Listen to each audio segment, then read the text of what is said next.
सुप्रभात बच्चों। आज मैं डॉक्टर संतोष वत्स आप सभी का आपकी नई कक्षा में स्वागत करती हूँ। बेटा, अब आप 9वीं कक्षा में 9वीं क्लास में हो चुके हो।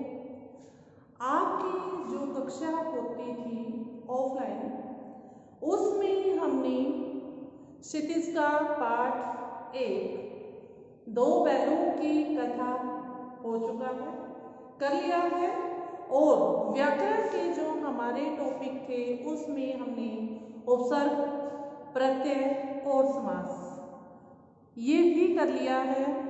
अब हम जो हमारी ये जो कालांश आप तक जाएगी, इसमें हम आपका व्याकरण का एक प्रकरण अर्थ के आधार पर वाक्य भेद करेंगे।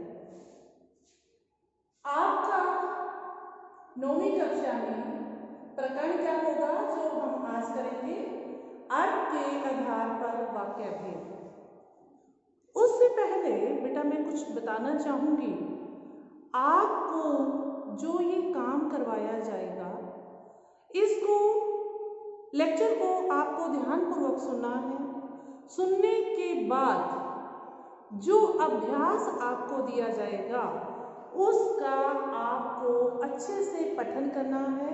अपनी पुस्तक से उसको आप करोगे। जो आपका डाउट सेशन होगा उसमें इसी चैप्टर से संबंधित आपके डाउट क्लियर किए जाएंगे। जो भी इसमें आपको समस्या आई है, जो आप सुनोगे उसमें जो भी कोई आपको समस्या आई है उसका आपका निवारण किया जाएगा।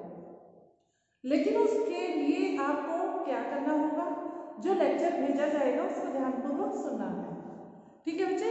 अब आप 9वीं कक्षा में हो चुके हो, बड़े बच्चे हो गए हैं। बड़े बच्चे काफ़ी समझदार होते हैं। उम्मीद करती हूँ कि आप सच में बहुत अच्छे बनकर दिखाओ। पेरेंट्स को भी कोई कमी नहीं होनी चाहिए कि आप काम नहीं करते।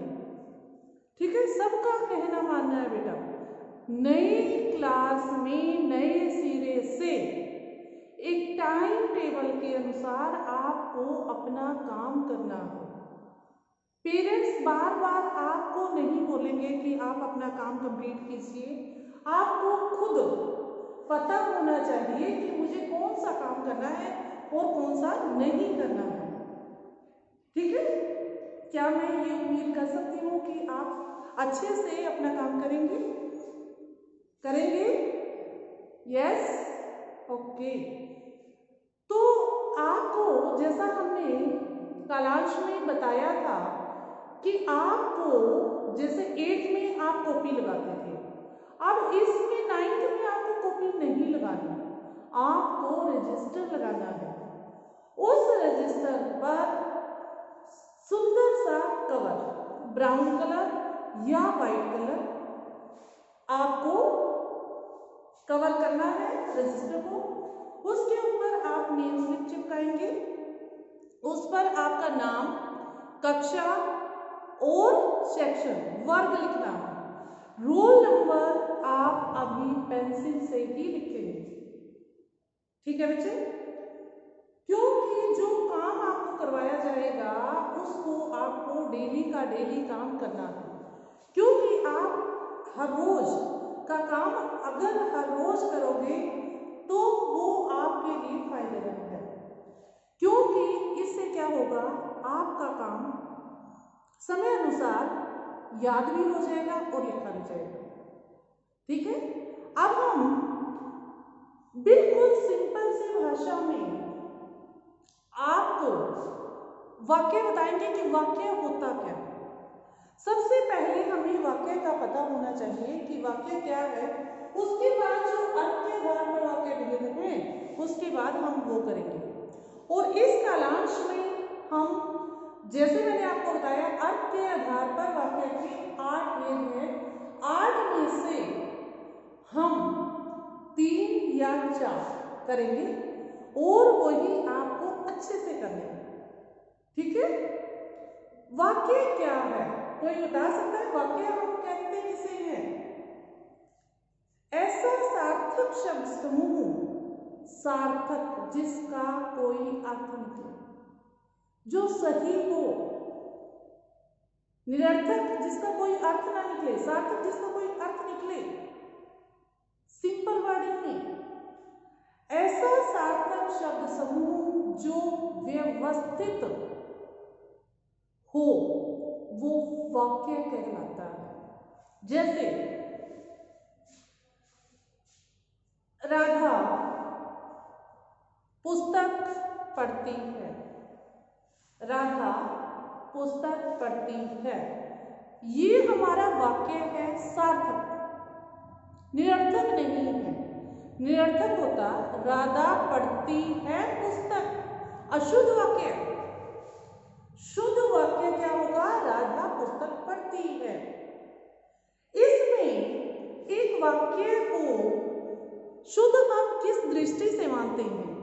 हम शुद्ध किसको मानते हैं? उसमें क्या क्या होना चाहिए? नंबर 1 क्या होना चाहिए? कर्ता होना चाहिए। सेकंड उसमें कर्म होना चाहिए।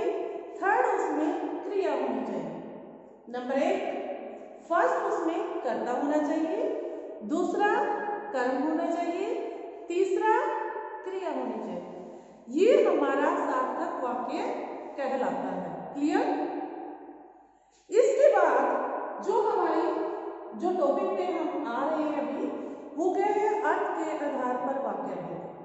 जैसे मैंने आपको बताया, अर्थ के आधार पर वाक्य के कितने भेद बताए? अभी 8 भेद होते हैं।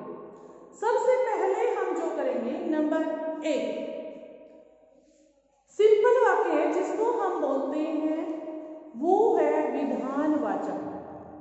सिंपल क्या है? विधानवाचक। देखिए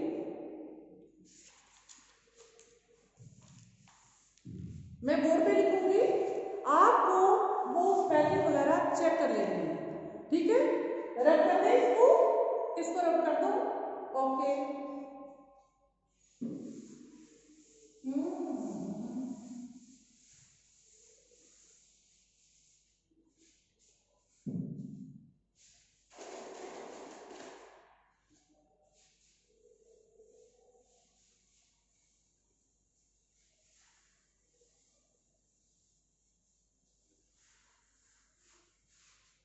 हाँ जी, नंबर 1 मैंने आपको क्या बताया? क्या लिखोगे? विधानवाचक।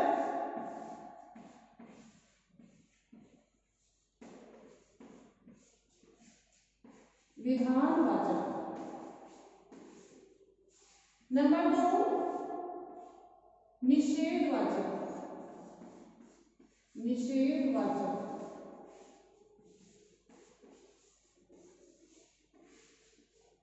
नंबर 1 जो मैंने आपको बताया है विधानवाचक। विधानवाचक। विधानवाचक क्या होता है?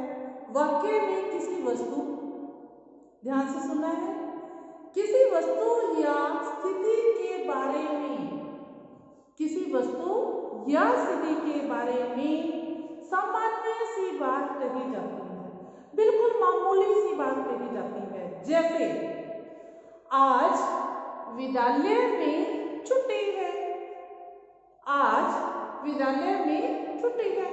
तो ये वस्तु या स्थिति के बारे में सामान्य सी बात की गई है कि आज छुट्टी क्यों है? आज संडे है, आज रविवार है, तो रविवार को छुट्टी होगी, तो सामान्य सी बात। समझ गए? विधानवाचक, सामान्य सी बात। अब आती है निषेधवाचक, नकारात्मक। निषेध मीन्स नकारात्मक, जिसमें मनाही हो, ना का प्रयोग हो, नहीं का प्रयोग हो, मत का प्रयोग हो, वो निषेधवाचक होता है। जैसे उदाहरण देखिए, मैं यह काम नहीं कर सकता, मैं यह काम नहीं कर सकती, मैं पेड़ पर नहीं चढ़ सकती, मैं यह काम नहीं कर सकती। दूसरा उदाहरण देखिए, तुम बाहर नहीं जाओ, बाहर मत जाओ। ये बताया गया है, निषेध किया गया है, बाहर खतरा है, कोविड चला हुआ है, आपका बाहर जाना मना है। निषेध, जिसमें मनाही हो, जिस काम के लिए मना किया गया हो। फर्स्ट विधानवाचक, दूसरा निषेधवाचक, तीसरा अगर हम करें आज्ञार्थक, आज्ञावाचक।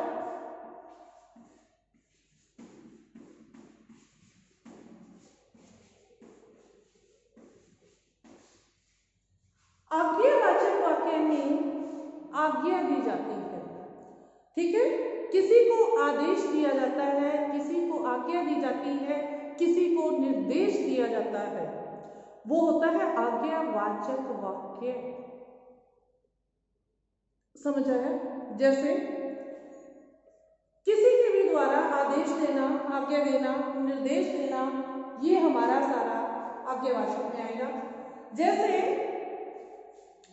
आप कक्षा में बैठे हो, जैसे आप कक्षा में बैठे हो, क्लास में हो, और मैंने किसी एक बच्चे को बोल दिया कि बेटा आप उसको बुला कर लेके आओ, तो आपको मैंने आज्ञा दी है।